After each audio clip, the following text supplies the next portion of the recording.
I woke up at 2:47 inches the morning to the sound of my garage door opening. Not the usual mechanical hum. This was different, slower, like someone was trying to be quiet about it. My heart hammered as I grabbed my phone from the nightstand. The temperature in my bedroom read 4 degrees Celsius. In February, in Calgary. The thermostat should have kept it at 21. I pulled on my housecoat and made my way downstairs, each step creaking louder than it should in the dead silence. The garage door was fully open, snow blowing in, my car running. The exhaust filled the enclosed space with a gray haze that made my eyes water. I hit the wall button, and the door groaned shut.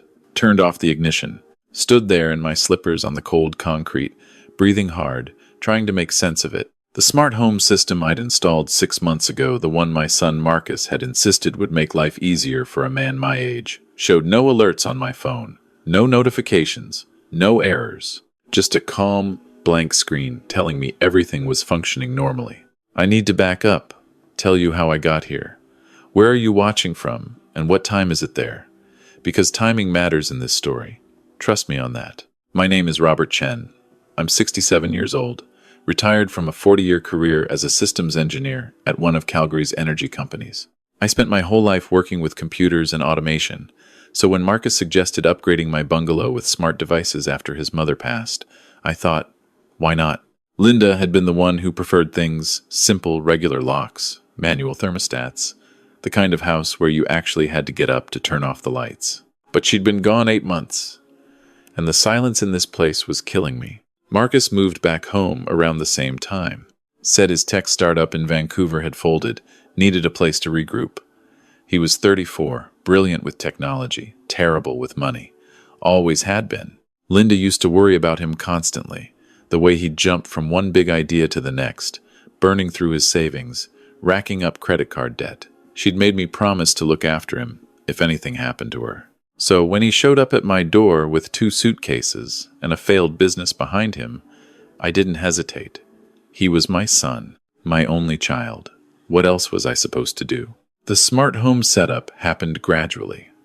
First, it was just a video doorbell. Made sense, especially with me living alone now. Then the smart locks. Because, Dad, you're getting older. What if you forget your keys? Then the thermostat. The garage door opener, the security cameras, the lights, the outlets, even the bloody coffee maker. Marcus handled all the installations, set up all the accounts, linked everything to an app on my phone that supposedly gave me total control. Except I was starting to realize I didn't have any control at all. The garage incident was the 3rd time something had gone wrong. The first time was 2 weeks earlier. I'd come home from the grocery store to find every window in the house wide open. It was -15 that day. The heating system had been running at full blast, trying to compensate, and my gas bill would later prove it. I'd asked Marcus about it. He'd shrugged, said the system probably glitched, offered to run diagnostics. The second time, I'd woken up at 3:30 inches the morning, drenched in sweat. The thermostat read 32 degrees.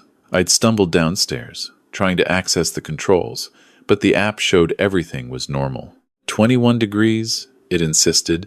Meanwhile, I was standing there in my underwear, the house so hot I could barely breathe. Marcus fixed it in the morning, said there must have been a software update that caused a conflict. But this, the garage door, the running car, this wasn't a glitch. This was dangerous. This was the kind of thing that killed people. I sat at my kitchen table as dawn broke over the city, watching the sky turn from black to gray to pale blue over the Rockies. Made myself coffee the old-fashioned way, using the French press Linda had preferred. Tried to think like an engineer. What were the common factors? All 3 incidents happened in the middle of the night, between 2 and 4 a.m. All 3 involved the climate control or ventilation systems. All 3 would have been deadly if I hadn't woken up. Marcus came downstairs around 9, rubbing his eyes, wearing the same hoodie he'd been wearing for 3 days. "Morning, Dad. Coffee smells good." I poured him a mug, watched him add too much sugar like he always did. The garage door opened by itself last night. Car started running. His hand paused halfway to his mouth. "What? When?" "Around 3. You didn't hear anything?" I was dead asleep. You know I take those melatonin gummies. He set down the mug, pulled out his phone. Let me check the logs. He spent 5 minutes scrolling through screens, frowning. That's weird. There's no record of any command being sent. No automation triggered. Nothing. It happened, Marcus. I was standing in a garage full of carbon monoxide. I believe you, Dad. I'm just saying the system doesn't show anything. Could be a hardware fault. I'll replace the garage door controller this weekend. He said it so easily, so convincingly, and I wanted to believe him. He was my son. We'd been through hell together after Linda died. He'd held my hand at her funeral, helped me sort through her things, sat with me on the nights when the grief felt too heavy to carry alone. But something in my gut twisted, a feeling I couldn't name, didn't want to name. That afternoon, I drove to a coffee shop on 17th Avenue, one I knew Marcus wouldn't go to, called a number I'd found online, a private investigation firm that specialized in what they called domestic security concerns. The woman who answered had a kind voice, the kind that didn't judge when I said I wanted to investigate my own son. The investigator's name was Sarah Okafor. We met 2 days later at a Tim Hortons in the Northeast, about as anonymous a location as you could find in Calgary. She was younger than I expected, maybe 40, with sharp eyes that missed nothing. I told her everything, the incidents, the timing, my suspicions that I couldn't quite articulate. "Mr. Chen," she said, stirring her double-double, "I need to ask you something, and I need you to be honest. Do you have any idea who might want to hurt you?" "No one. I'm retired. I live quietly. I don't have enemies. Life insurance?" The question hit me like cold water. "Yes, $750,000. But Marcus is the only beneficiary. He wouldn't." "I'm not accusing anyone. I'm just trying to understand the full picture." She pulled out a tablet. "Tell me about these smart home devices. Who installed them?" "Marcus. He's good with technology, better than I am, certainly." "And who has access to the system? Administrator privileges?" I pulled out my phone, opened the app. "Just me, I assume. I'm the homeowner." She took my phone, scrolled through settings I didn't even know existed. Her expression darkened. "Mr. Chen, according to this, there are 2 administrator accounts on your system. Yours and one registered to an email address that's not yours." My mouth went dry. "That can't be right." "It's right. And look at the access logs, the ones your son said didn't exist. Want to know when most of the access from this second account happens?" I already knew the answer before she said it. Between 2 and 4 a.m., every night for the past month. The coffee shop sounds faded away. The chatter, the espresso machine, the traffic on Center Street, all I could hear was my own heartbeat, loud and irregular in my ears. "There's more," Sarah continued, her voice gentle but firm. "These commands aren't just random. Look at the pattern. February 1st through 7th, temperature anomalies, increasing in severity. February 8th through 14th, doors and windows, testing response times. February 15th through 21st, combination attacks. Garage door and car ignition together. It's escalating. Building up to what?" She met my eyes. "I think you know."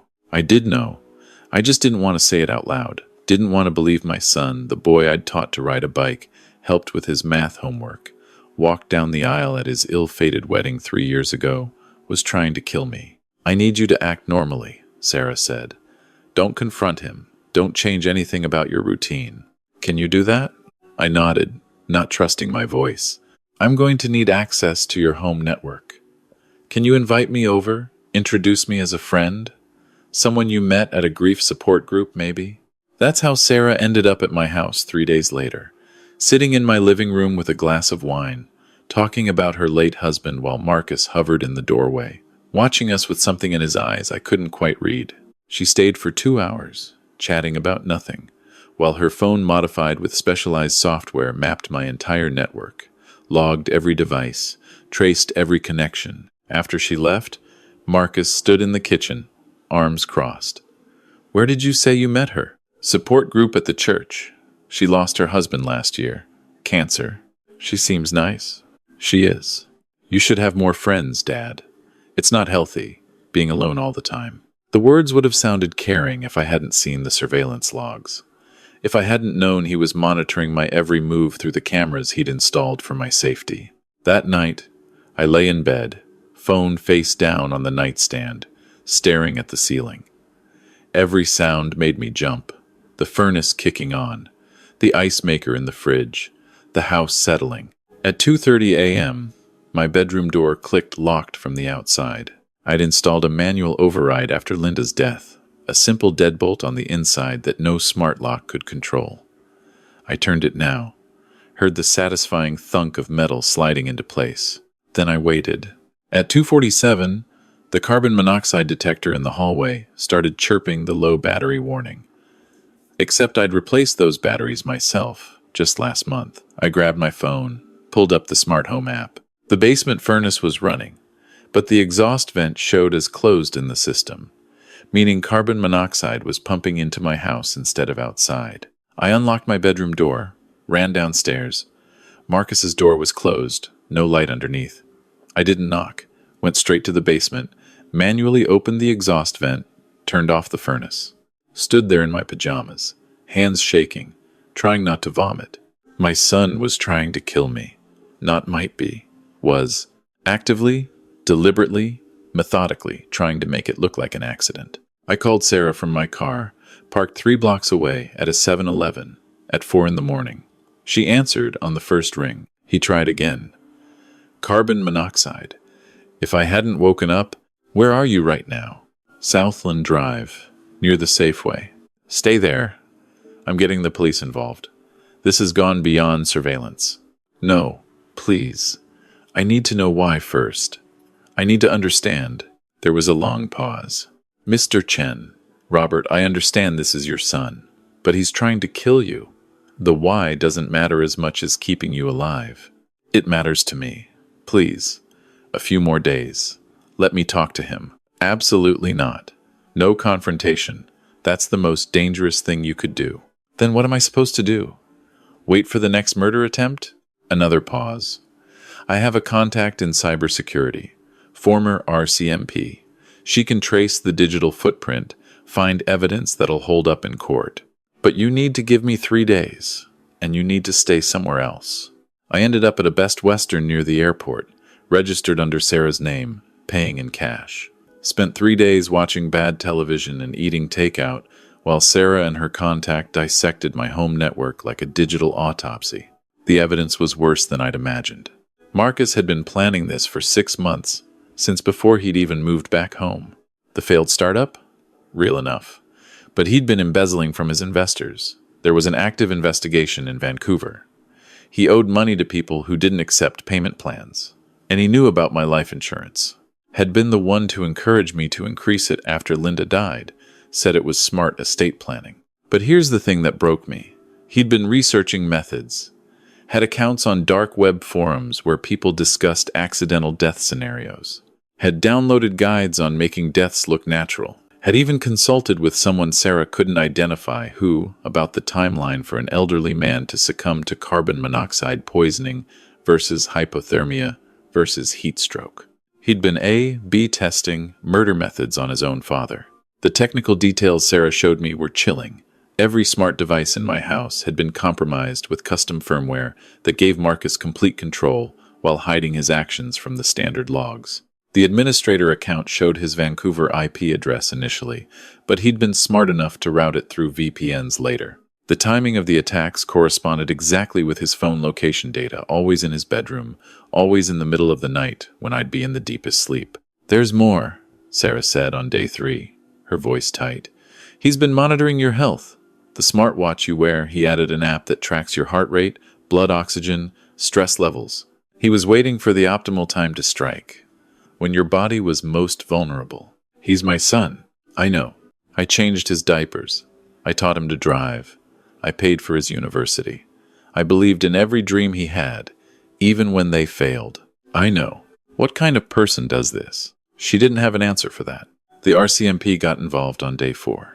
2 officers from the Integrated Market Enforcement Team, white-collar crime specialists, who'd been investigating Marcus's Vancouver activities. They reviewed Sarah's evidence, added it to their existing case, told me they had enough to arrest him, but wanted to catch him in the act for a stronger prosecution. So they wired my house, put me back in it, wearing a recording device, with officers stationed in an unmarked van down the street, told me to act normal, to pretend I didn't know. I came home on a Thursday evening. Marcus was cooking dinner, chicken, stir-fry, my favorite. Asked about my trip to Edmonton to visit my sister. I lied easily. Said she was doing well. Sent her regards. We ate together at the kitchen table. Talked about nothing important. The Flames' playoff chances. The weather. Whether I needed help shoveling the driveway. It was so normal, so achingly ordinary, that I almost convinced myself I'd imagined everything. Then, as he was loading the dishwasher, he said, "You should probably get your furnace serviced, Dad. It's been acting up lately." My blood ran cold. Has it? Yeah. I noticed some weird noises. Could be a carbon monoxide issue. Those detectors can be faulty. You know, might not catch a slow leak. He said it while rinsing a plate. Casual. Like he was commenting on the weather. I'll call someone tomorrow. Good idea. You know, at your age, you can't be too careful. One of those things where you just don't wake up. The recording device, hidden in my shirt pocket, caught every word. That night, I lay in bed, fully dressed, waiting. The police had disabled Marcus's access to the smart home system, but he didn't know that yet. At 2:35 a.m., I heard his bedroom door open, footsteps in the hallway. He stopped outside my room, tried the door handle, locked. I heard him go downstairs, heard the basement door, heard him cursing when the furnace controls didn't respond to his commands. The police moved in at 2:47 a.m. I heard the front door crash open, the shouted commands, Marcus's protests. What's going on? Dad? Dad, what's happening? I stayed in my room until an officer knocked, told me it was safe to come out.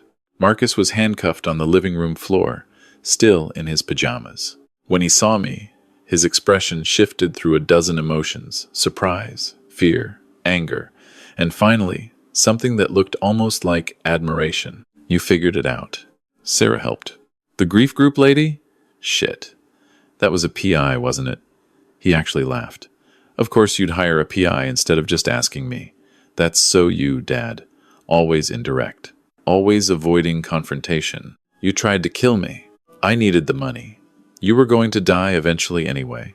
You're 67, you have high blood pressure, you're overweight. I was just accelerating the timeline. One of the officers pulled him to his feet. Marcus Chen, you're under arrest for attempted murder, fraud, and criminal harassment. As they led him out, he looked back at me.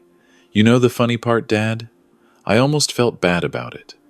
But then I remembered how you were always disappointed in me. How you looked at me every time another business failed. How you loved Mom more than you ever loved me. So really, this is kind of your fault too. The door closed behind him. And I stood there in the house that no longer felt like home, surrounded by devices that had tried to kill me, and realized I'd lost my son long before tonight. Maybe I'd never really had him at all. The trial took 8 months. Marcus pleaded not guilty, claimed the evidence was fabricated, that I was a paranoid old man who'd turned on his own son. His lawyer tried to paint me as confused, grief-stricken, manipulated by Sarah into believing a fantasy. But the digital evidence was irrefutable.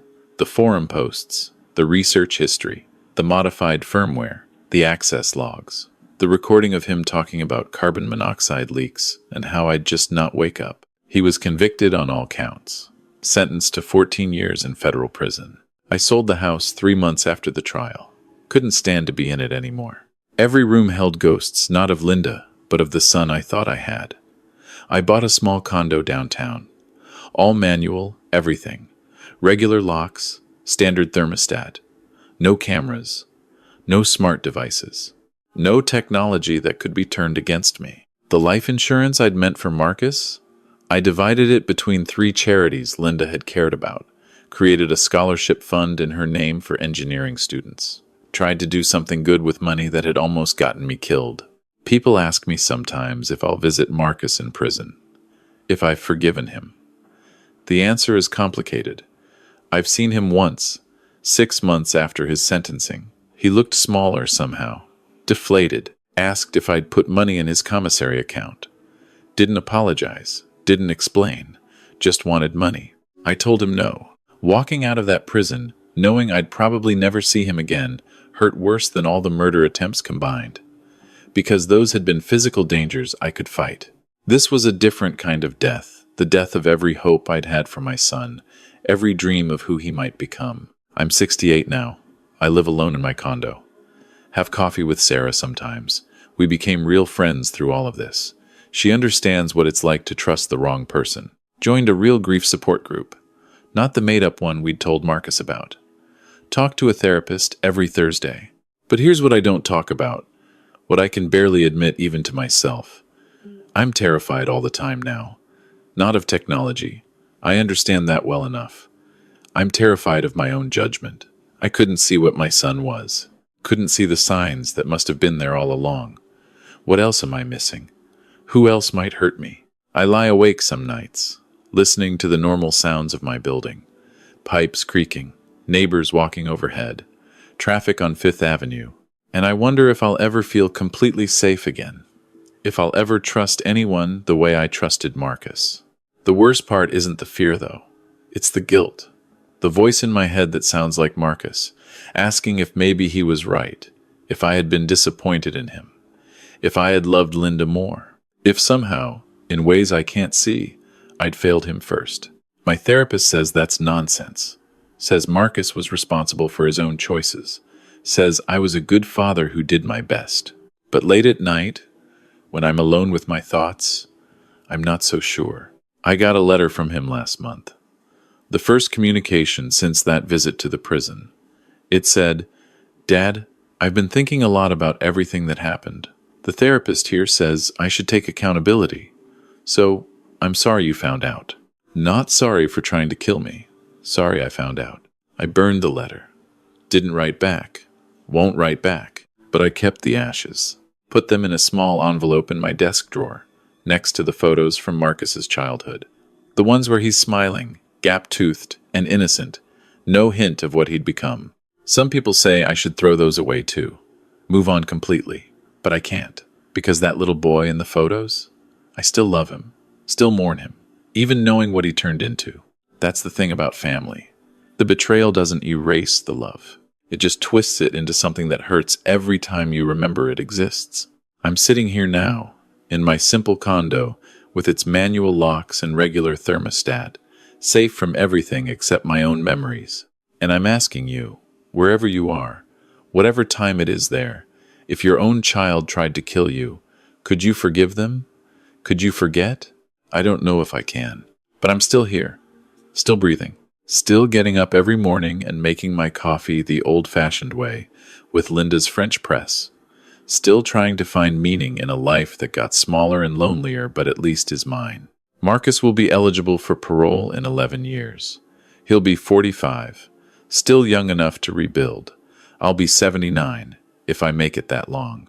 I don't know what I'll do if he contacts me then, if he asks for help, for money, for forgiveness. I just know that right now, today, I'm alive. And that has to be enough, even if it doesn't feel like it.